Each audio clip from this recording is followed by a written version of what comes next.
Hey, welcome back, ladies and gentlemen. Be here with the UntitledGameShow.com. Back once again with another Pokemon X and Y Wi-Fi battle. And for today's battle, we have another ranked rating battle. So let's get on to it, guys. So in these ranked and rating battles, there's one thing you might not understand why I don't usually use the Pokemons that I always like using. Like the Jirachis, the really cool legendary Pokemons. Well, in ranked and rating battles, they are banned. So a lot of the Pokemons from the events, Arceus, Jirachi, I could think of a lot of others, but just slipping in mind. Oh, Whitetail, X, you can't actually use them in these battles. For some reason, the legendary birds, the first three, are able to use like Articuno, Moltres, and Zapdos. But others really cannot be used. So that's why I gotta use make sure Pokemons that can be breed are just normal legendaries that don't have too high of stats. So anyways, let's get on into this battle right here. First thing I do, I turn into Mega Alakazam, one of my favorite Pokemons ever. He looks so damn cool. Thinking of drawing some Mega versions of Pokemons that I like to see come in the next game.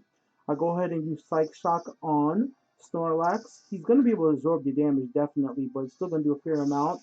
Next up, I use Thunder against Charizard. It's going to do a decent amount of damage on him. And finally, he's going to be able to go and actually, I go first, actually. What am I saying? And I use Blizzard, and that's gonna basically take care of Charizard. So I wanted to get rid of Charizard right away. Charizard to me is always a threat whenever I see one, so I want to get rid of it as soon as possible. This guy over here, this little rose petal, or what that's what I like to call it, like the rose flower thing.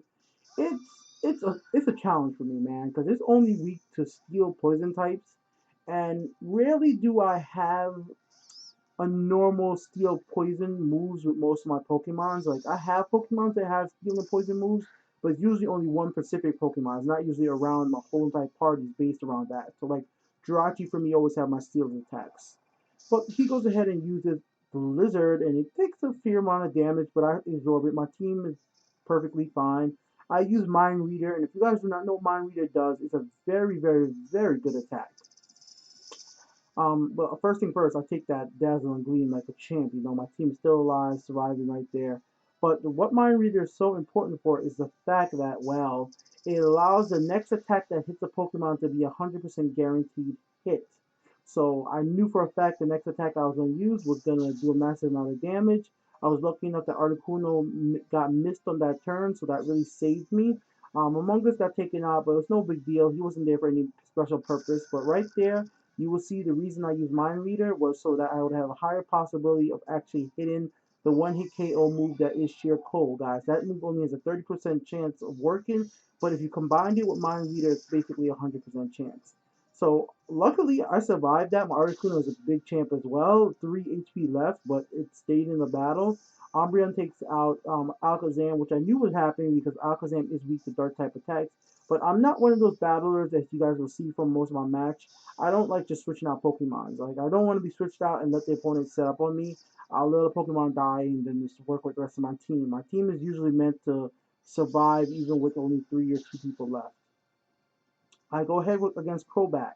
He's weak to Psychic type of attack, so I already knew I was going to be able to take them out with Latios really quickly. And next up, we have Fly from Zapdos. The reason I want to use Fly, I just wanted to get out of there in case he uses, as you see, Blizzard. So, oh, I use Blizzard. I'm sorry. I don't know why I think he used Blizzard. But anyways, I wanted to get Latios out of there just to avoid any attack that might have been coming my way. I mean, Zapdos. Oh my God, I'm messing up my Pokemon. Articuno gets taken out. That's perfectly fine. He had almost no HP anyways. He used Moonlight, which is a smart move to give him back some HP. So that's going to regenerate a whole bunch of HP right there. Not a little bit, but actually a fairly decent amount. On the next turn, I put out, bam, my buddy, my pal, well, Slash. And he used King Shield first. I'll go ahead and use Thunder. And next up, you'll see the Fly come out of absolutely nowhere to finish him off because I wanted to get rid of Umbreon because to me, he was a threat. So I had to go ahead and try to attack him. Unfortunately, he's just like my Articuno and he survived with literally almost no HP left. And he was able to actually go ahead and use the poison attack and actually get my Latios poisoned. So on the next turn, I go ahead and start off with Shadow Sneak. So this is just going to be really useful against for me. So I'm definitely going to be able to have first priority on attacking.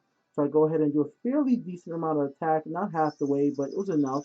I go ahead and just finish him off with Ice Beam. It didn't matter what attack I used at that point because he was definitely going to be taken out as long as I didn't miss. So next up, what I do here, I use Fly once again with Zapdos because obviously he's going to be using attacks that hit multiple Pokemon, and I just want to avoid my chance of getting hit like that. So Latios dies. He did his job. He went out like a champ. He survived for a few turns. Of course, I'm going to be able to use King Shield one more time just to guarantee I win. I don't want to mess up and anything crazy happens. So the Fly's already in effect, so there's nothing I got to worry about. So I go ahead and use the Fly, does his damage. It's over, guys. That's the match. All right, guys. So thanks for joining me, guys. Be here with the UntitledGameShow.com. I hope you like how these videos are being set up nowadays. Once again, if you want to help me get a 3 years capture card, hit that little donation button on the right side. Once I got enough money, I will buy one, do an unboxing, and start using that for my videos. They are about $400 to $500 for a brand new one with a 3DS, so they are not cheap. Anyways, I'll be back with more videos tomorrow. Peace out.